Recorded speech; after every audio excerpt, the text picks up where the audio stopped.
This video on volume is going to teach you how to find the volume of a cylinder, a cone, and a sphere. It will not tell you why the formulas work. You'll need to look for a different video for that. So let's start with cylinder. So here we have 3 cans, and one is SpaghettiOs, one is vegetarian baked beans, and one is chicken of the sea. So when I was in 8th grade, I made some egg rolls, and in my pantry, I found chicken of the sea. I did not realize it was tuna, so it was put in my egg rolls, and my family at dinner said, "What did you use in this?" And I said, "I just used chicken." And then I said, "of the sea." And so we've always had a good laugh that I use tuna in our egg rolls. So we'll focus on the tuna can for this. The height is 1.5 inches. So I'll mark that. So you have 1.5 inches. And the diameter is 3 3/8 inches. So remember, diameter is all the way across.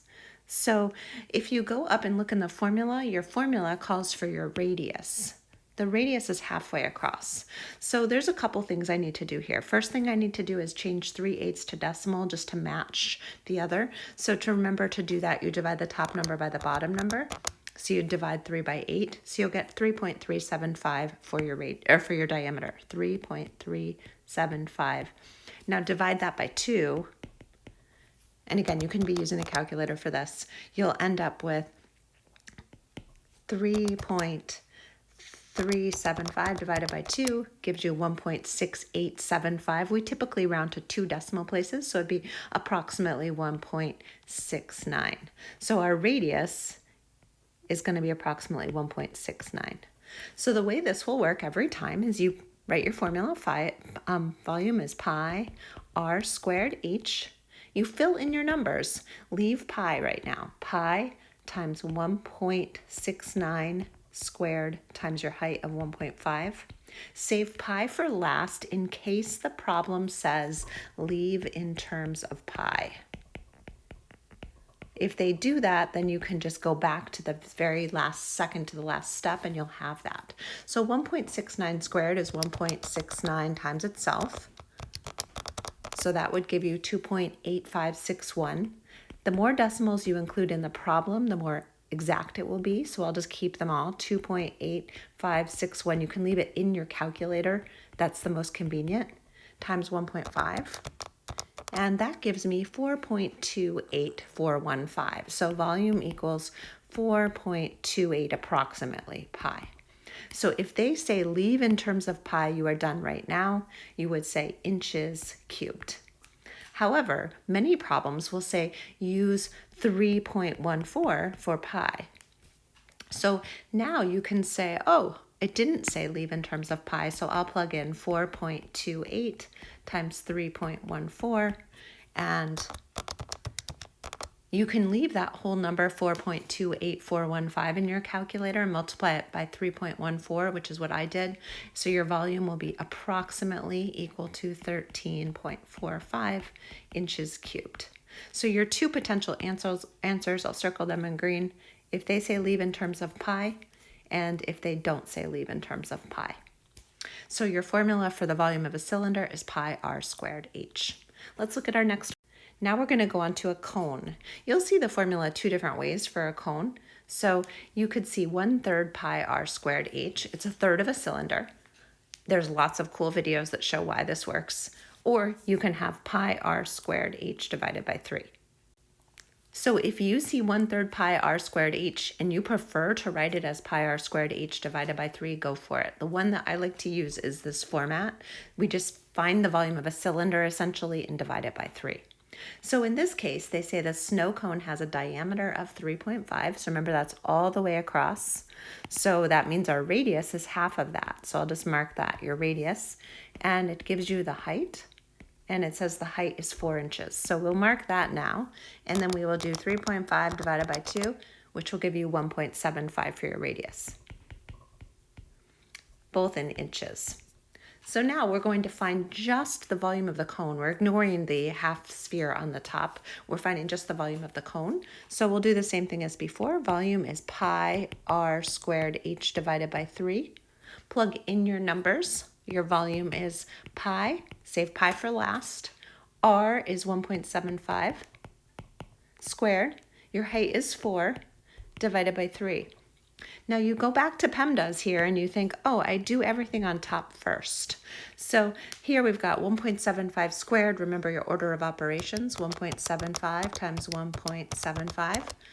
You've got 3.0625, and then multiply that by 4. I'll show that here, but you can leave it in your calculator and do it all in one step. So you have 3.0625 times 4 times pi. I'm putting pi at the end. Remember, you can shift the order around with multiplication. So now times 4. So I end up with 12.25 pi over 3. Because we like to leave pi for last in case they say keep in terms of pi, go ahead and do that division here. So 12.25 divided by 3. And you get 4.083, so approximately 4.08 pi. So this is approximately 4.08 pi inches cubed. If they say leave in terms of pi, you are done. Otherwise, plug in your pi. They'll tell you what to use, 3.14 or the pi button. So 4.08 times 3.14. You can keep all the 3 repeatings in there and get a more accurate answer, which is what I'm doing. And I'll end up with approximately 12.82 inches cubed. So that would be our answer, leave in terms of pi. And then if we want to find it all the way without that pi, our final answer. The last shape is my favorite, the ice cream that goes on top of a cone. So here we have my favorite type of ice cream, mint chocolate chip. And this is just the average radius of an ice cream. So I found that. And it's about 2.5 inches. Now, the radius of a sphere is all you need. Every place on the sphere, it's the same. There is no height. It's always going out from the center. So you don't have a height. Notice that in the formula. You can write this formula another way. You'll usually see it this way, but you can see it this way too. 4 pi r cubed over 3. Sometimes that method is a little easier to work with, so that's what I will use.